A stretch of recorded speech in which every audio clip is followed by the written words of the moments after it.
दोपहर के स्वाध्याय से पहले हम सभी लोग आज चर्चा कर रहे हैं तत्व की। पंडित जी सुनील भंडारी जी, आप छिंदवाड़ा से आए हैं और आज आपको सुना रहे हैं हम तत्व की चर्चा। किसकी चर्चा? और बिना तत्व के तो कुछ होता ही नहीं। सबसे बड़ा इसमें महत्वपूर्ण तत्व है जीव तत्व। राधेलाल जी, हरिशंकर जी, किसकी तत्व की बात चल रही है? आप कहीं भी देखिए, किसी भी जगह पर देखिए, जीव तत्व की सबसे बड़ी महत्वता है। अगर जीव नहीं है तो बाकी तो सब चीजें तत्व की अजीब है, उसमें कुछ है ही नहीं। चेतन अगर कोई है तो जीव तत्व है। आचार्य तेरे धिक्कार हो तेरी अज्ञानता को। किसको? अज्ञानता। हाँ, आचार्य बहुत सॉलिड बात करते हैं, बिल्कुल तत्व की। वो अगर धिक्कार भी बोल रहे हैं तो किसको कह रहे हैं? हमको और आपको नहीं, अज्ञानता को। यहां पर गुण और अवगुण की चर्चा। जैसे आप गलती करोगे तो हम आपको नहीं कहेंगे, हम यही कहेंगे इसका दर्शनावर्णी कर्म का उदय है इसलिए दर्शन करने नहीं आया, इसके ज्ञानावर्णी कर्म का उदय इसलिए ज्ञान लेने नहीं आया। हम ये थोड़ी कहेंगे सुनील तुम नहीं आए। सुनील कौन होता है? आने और नहीं आने वाला। ये कर्म के उदय हैं जो तुम्हें आना और नहीं आने के लिए बोलते हैं। इसी प्रकार धिक्कार हो तेरी अज्ञानता को, तूने वस्त्र पहन लिया और वस्त्र के मोटेपन में अपने को मोटा मान लिया। क्या मान लिया? कई बार ठंड में लोग कपड़े पहनते हैं तो क्या कहते हैं गुप्ता जी? अरे मैं बहुत मोटा दिखता हूँ। फोटो आती तो कैसे आती है? खुश हो जाता है मोटा। पर वो अज्ञानता है, मोटा वो नहीं है, कपड़े मोटे हैं। अज्ञानता क्या है? वो मोटा मान लिया, लेकिन मोटा वो है नहीं, कपड़े मोटे हैं। वस्त्र के वर्ण को अपना वर्ण मान लिया। वस्त्र के वर्ण को क्या मान लिया? अपना वर्ण मान लिया। यही तो तत्व की भूल है। यही क्या है? तत्व की भूल है। जो है नहीं उसे अपना कह रहा है और जो है उसे अपना मान ही नहीं रहा। कितनी प्यारी बात कह रहे हैं। जो है नहीं उसे अपना मान रहा है और जो है उसे अपना नहीं मान रहा है। पर ध्यान रखना, सगा तो सगा ही होता है। सगा सगा ही होता है और सौतेला सौताले। क्या कह रहे हैं आचार्य? सगा सगा ही होता है और सौतेला सौतेला ही होता है। शरीर तेरा सगा नहीं है, शरीर तेरा सगा नहीं है, सौतेला है। ज्ञान दर्शन तेरा सगा है, आत्मा तेरी सगा है, देह तेरा सौतेला है। देह क्या है? शरीर की सौतेला है। नियम से वो दगा ही देगा। शरीर किसी का साथ नहीं देता। अभी बैठे हो अच्छे भले ठीक है, कुछ कर्म का उदय आ गया तो लेटे हो जाओगे। अब आप खूब कहो उससे खड़े हो जाओ, खड़े हो जाओ, बैठ जाओ, चलो, नहीं। तो सबसे पहले धोखा देता है। कौन देता है? शरीर। अभी आप पुण्य द्रव के आपके साथ है, अभी आपका पुण्य द्रव आपके साथ है तो आप जिनवाणी पढ़ पा रहे हो, सुना रहे हो। इसलिए एक बात ध्यान रखना, जब तक पुण्य द्रव है विश्राम नहीं देना। क्या कह रहे हैं? जब तक पुण्य की द्रव है, जब तक क्या नहीं देना? विश्राम मत देना। ये मत सोचना कि अभी तो सुन के आए, अभी तो करके आए, अरे रोज करते हैं, अरे हमने इतने ग्रंथ पढ़ लिए। बिल्कुल नहीं। अभी तो सही सलामत शरीर है, ऊर्जा है, उठ रहे हो, बैठ रहे हो, समझ रहे हो, देख रहे हो, सब कर लो। अंत में ये सब चीजें छिन जाएंगी। क्या कर्ज हो जाएंगी? विश्व शाम सागर जी महाराज क्या हो जाएंगी? छिन जाएगी। आंखों से दिखना बंद हो जाएगा, कानों से सुनना कम हो जाएगा, मुख में स्वाद खत्म हो जाएगा, चबाने की ताकतें खत्म हो जाएंगी, पचाने की ताकत खत्म हो जाएगी, रीढ़ गिट्टी डाउन हो जाएगी, घुटने पैर बोल जाएंगे, यहाँ तक कि पेट में भोजन भी नहीं पचेगा, माइंड भी डिस्टर्ब हो जाता है। अब बताओ क्या करोगे? लेकिन फिर भी जो तत्व ज्ञान आपने 40-50 साल तक हासिल किया है, क्या कह रहे हैं? 40-50 100 साल 70 साल जिसने आपने अपनी आत्मा को विश्राम नहीं दिया तत्व ज्ञान के लिए, वो अंत समय में काम आएगा। शरीर साथ छोड़ जाएगा, सब मन इंद्रिय जागृत रहेगी, तो वो क्या करेगी, आपको बार बार सचेत करेगी। आपने रोज अभिषेक किया है, आपने रोज स्वाध्याय किया है, आपने रोज पाठ किया है, आपने रोज ज्ञान अर्जन किया है, आहार दिया है, विधान पढ़ाई लिखाई की है, वो सब चीजें आपको याद आएगी। याद आएगी तो क्या होगा, आपका मरण सुमरण में बदलेगा।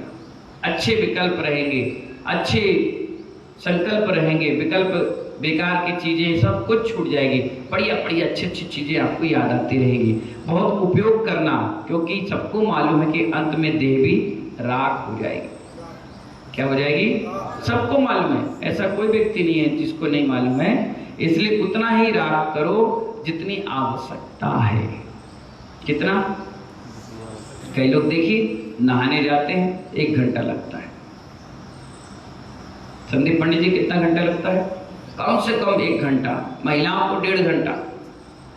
अगर मंदिर भी आना है तो आधा घंटा उनको सजना पड़ता है, तैयार होना पड़ता है। अब ये लगा लो, अब ये कर लो, अब ऐसा कर लो, वो कर लो। कौन सा उसमें कोई फैशन शो हो रहा है जो इतना सुंदर दिखोगे, देख के लोग कर क्या लेंगे, सुंदर जिनकी शादियां हो चुकी, अब क्या कर लोगी, तो क्या बचा तुम्हारे पास जो लोग तुम्हें देखें। सुंदर दिखना है, सुंदर क्या दिखना, क्या दिखना। अगर आप काले कलूटे बने रहोगे तो क्या प्रवचन सभा में आपको भगा दिया जाएगा, या आप काले कलूटे रहोगे तो कोई प्रवचन समझ में नहीं आएगा, या आप काले कलूटे रहोगे तो आपको कोई आपके बगल में बैठेगा नहीं। नेचुरल रहो, शरीर से सुंदरता मत बढ़ाओ, हमारे आत्मिक गुणों को बढ़ाओ। जितने प्यारे गुण होंगे, प्रतिमाधारी, त्यागी, तपस्वी होंगे, गुरुजी भी आपका नाम लेकर आपको मंच पर बैठाएंगे। कितने अच्छे लोग हैं यहाँ कि आज देखिए इन्होंने व्रत लिया ब्रह्मचर्य का, आज देखिए इन्होंने आलू छोड़ा, आज देखिए इन्होंने प्याज छोड़ा, आज इनका तत्व ज्ञान जागा, आज ये दीक्षा के भाव बना रहे। कितना पवित्र भाव होगा। तो आचार्य कहते हैं उतना राग करो इस शरीर से जितना ये जरूरत है। जरूरत कैसे है भाई, मंदिर जाना है, नहा धो लो फटाफट 5 मिनट में, कितने ही रगड़ो, कितने साबुन लगाओ, कितने तेल लगाओ, होगा क्या। आप कभी कभी देखना, आप नहा धो के तैयार हो जाओ, ठीक है। अब आप जितना भी शरीर में पोतोगे, 1-1.5 घंटे के बाद जब रोड पर आओगे और एक रुमाल व्हाइट कलर का पूछना ऐसे, तो क्या निकलेगा। और अगर नहीं लगाओगे तो रगड़ोगे तो उतना नहीं निकलेगा जितना रगड़ने के बाद निकलेगा। आप देखिए जितने सिने स्टार होते हैं, सेलिब्रिटी होते हैं, वो जब मेकअप वेकअप करके मंच पे पहुंचते हैं तो खूबसूरत दिखेंगे, और जब रात के सोएंगे तो जरूर मेकअप निकाल के सोएंगे, धोकर सोएंगे। 1 घंटा उनको उसी में लगता है। क्यों, क्योंकि अगर ऐसी लगाकर सो गए तो सुबह वो चेहरा नहीं होगा जो चेहरा कल था, किसी जैसा क्या होगा, वो सब चीजों में फर्क होगा। बाल काले कर रहे लोग, क्यों कर रहे, जवान दिखने के लिए। जवान दिखकर करोगे क्या, क्या करोगे, अच्छा खा रहे, बढ़िया तगड़ा खा रहे, खा के क्या कर लोगे, शरीर को उतना ही दो जितना वो मांग रहा है, ज्यादा मत दो।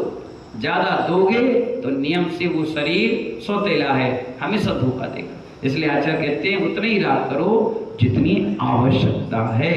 आप इसको उपयोग में ले लो, बस क्या कर लो। बैसाखी देखा है, बैसाखी रात के लेके सोते हो, हर जगह लेके चलते हो, नहीं चलते हो। कहाँ तक लेके चलते हो बैसाखी, जहां तक आपको चलना है चल लिए, उसके बैसाखी छोड़ दिए, फिर अपने काम पे लग जाते हैं। इसी प्रकार ये शरीर है, जितनी साधना करना है कर लो, उपवास करना है कर लो, ध्यान कर लो, क्योंकि इसको नष्ट होना ही है। विश्व शाम सागर जी क्या कह रहे हैं, जितनी साधना उपास त्याग तपस्या करना है कर लो, क्योंकि एक दिन इसको नष्ट होना ही होना है। लोग कहते हैं कि बुढ़ापे में साधना करेंगे।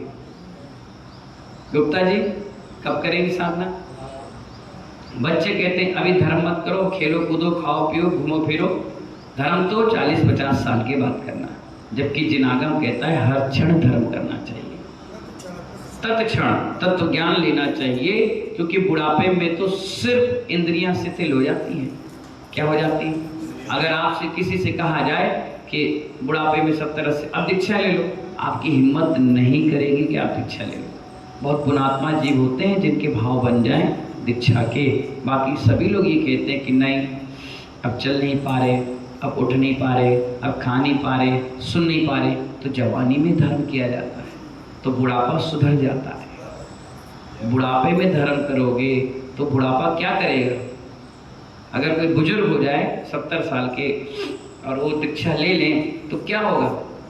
उन्हें हाथ पकड़ के चलो, 2 किलोमीटर में हाँफ जाएं, चौके तक नहीं पहुंच पाए, सीढ़ी नहीं चल पाए, आहार पचेगा नहीं, बार बार कमंडल लेके भागना पड़ेगा, बोल नहीं पा रहे, सुन नहीं पा रहे, देख नहीं पा रहे, शोधन क्रिया नहीं हो पा रही।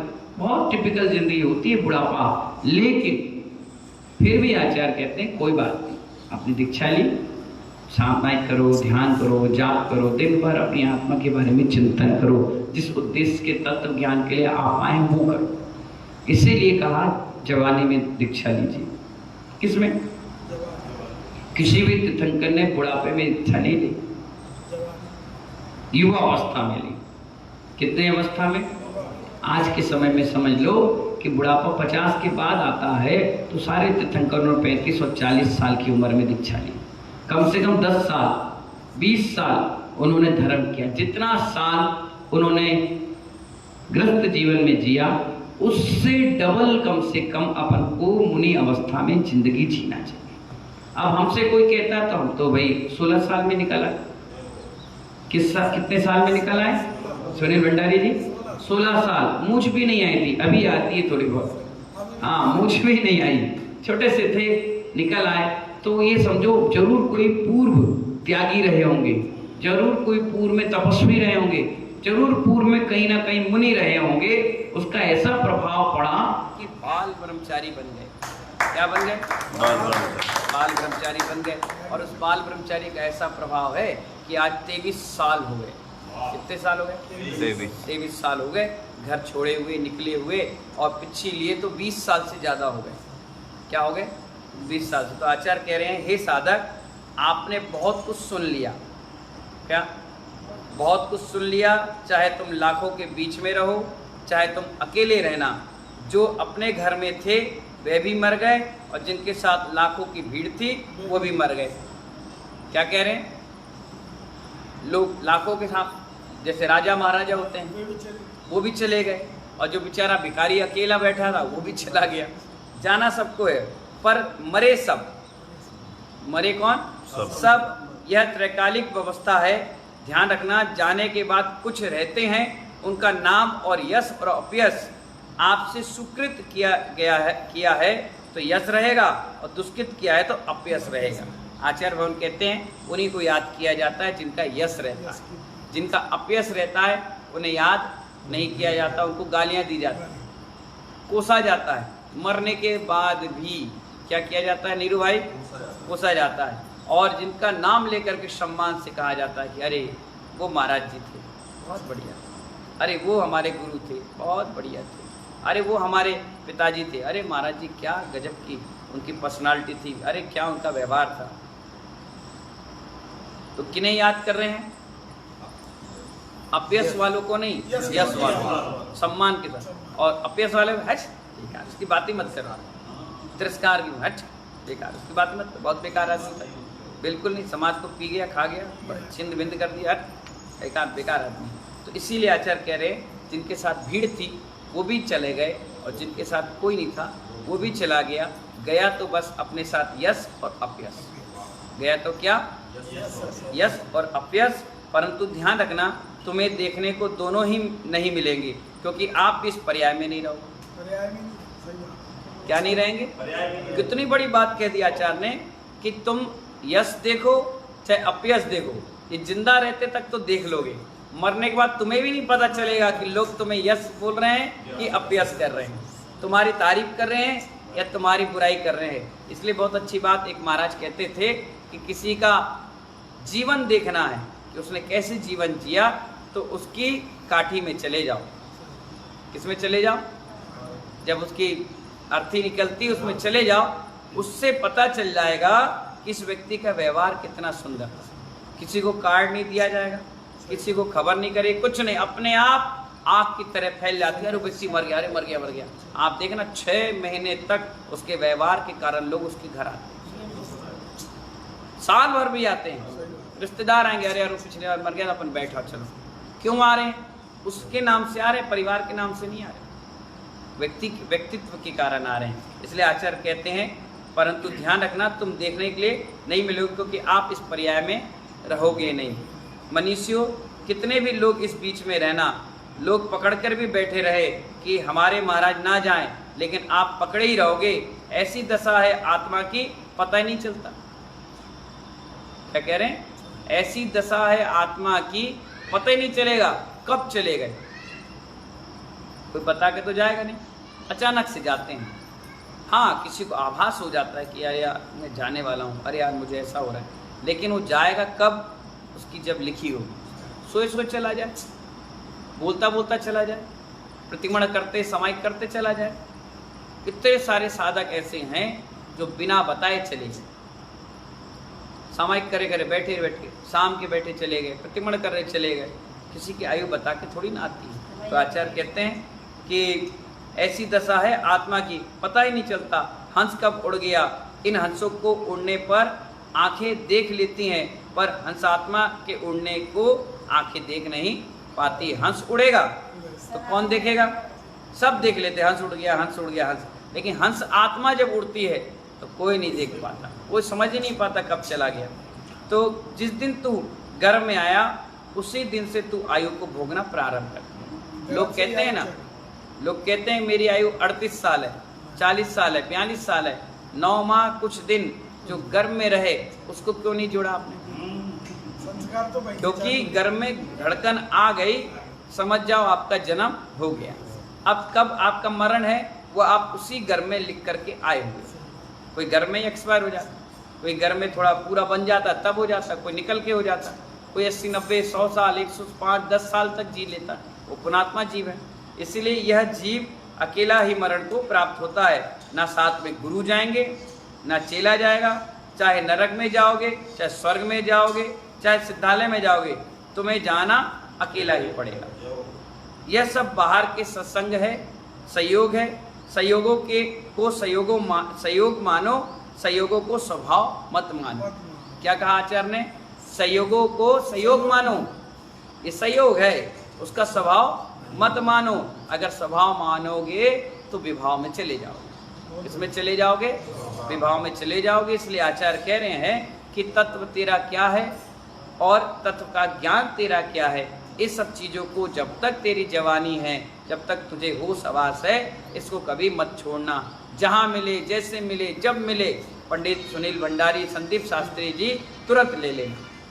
ये मत कहना कि कल कर लेंगे, ये मत कहना कि अभी कर लेंगे, अभी आता हूँ, थोड़ी देर में करता हूँ। नहीं, थोड़ी देर किसने देखी? अभी आता हूँ, कब आते हो? गिर पड़े, मर गए, जी गए, कुछ कर लिए, किसने देखा? कल किसने देखा? सुबह नहीं उठ पाए। कोरोना काल में कितने पंडित जी चले गए, कितने बढ़िया बढ़िया पंचनाद करते थे, कितना सुंदर उनका कंठ था, कितना सुंदर उनकी चर्या थी, प्रतिमाधारी थे, सब चले गए तो चले गए। क्या बताए किसका क्या लिख करके आया है, कौन कहाँ कैसा क्या ले जाएगा, कोई भरोसा नहीं किसी का। इसलिए जब तक तत्व का ज्ञान मिल रहा है तो तत्व यानी जीव तत्व हमेशा उसका धारण करता चले जाए। इसके अलावा जीवन में कुछ भी नहीं साथ जाने वाला ज्ञान। और मालूम है आज का किया हुआ ज्ञान, पर्याय पर्याय पूर्व में किया हुआ ज्ञान जब इकट्ठा हो जाता है, भर जाता है लबालब, वही हमारा केवल ज्ञान बन जाता है। केवल ज्ञान कोई बाहर से नहीं आता, यही इकट्ठा किया हुआ जो अपन सुन रहे हैं। जितना सुनते रहेंगे, जितना सुनते रहेंगे, जितना सुनते रहेंगे, जितना ग्रहण करते जाएंगे, करते जाएंगे, वही एक दिन हमारा तत्व ज्ञान, केवल ज्ञान बन जाएगा। और कुछ कहीं से ज्ञान नहीं आता, कोई ऐसी शक्ति नहीं होती जो छू कर दो और आ जाए, नहीं। यही हमारा धीरे धीरे धीरे धीरे। नीरू भाई जैसे आज एक बोरा धान खरीद दिया, गोदाम बहुत बड़ा है, 100 बाई 100 का है, 1 लाख बोरी रखना है, रोज एक एक बोरी खरीदे तो पूरे जीवन काल में तुम्हारा वो गोदाम अपने आप भर जाएगा, ठसा ठस भर जाएगा। लात मार मार के ठुस ठुस के भरोगे, भर जाएगा। जिस दिन पैक हो गया, उस दिन आप क्या कहोगे? हमारा गोदाम भर गया, ओवरलोड हो गया। बस ऐसे ही थोड़ा थोड़ा थोड़ा थोड़ा थोड़ा ज्ञान हमने सुनने का सम्यक रूप में सुन लिए, वो अंदर ग्रहण करते जाओ, ग्रहण करते जाओ, ग्रहण करते जाओ। एक दिन वो एकदम से किरणों के रूप में प्रकट होगा, वो हो जाएगा केवल ज्ञान, और कहीं से नहीं आता। इसीलिए तत्व की अपन भूल कर रहे हैं, वो भूल कहीं सूल ना बन जाए। इसलिए जब जब ज्ञान अर्जन और चर्या की बात आए, तुरंत त्याग, तपस्या, ज्ञान अर्जन करना चालू कर दो, क्योंकि समय का कोई भरोसा नहीं। इस पर्याय को हम दोबारा कभी जिंदगी में देख पाए या ना देख पाए, इन्हीं मंगल भावनाओं के साथ जय बोले महावीर भगवान की।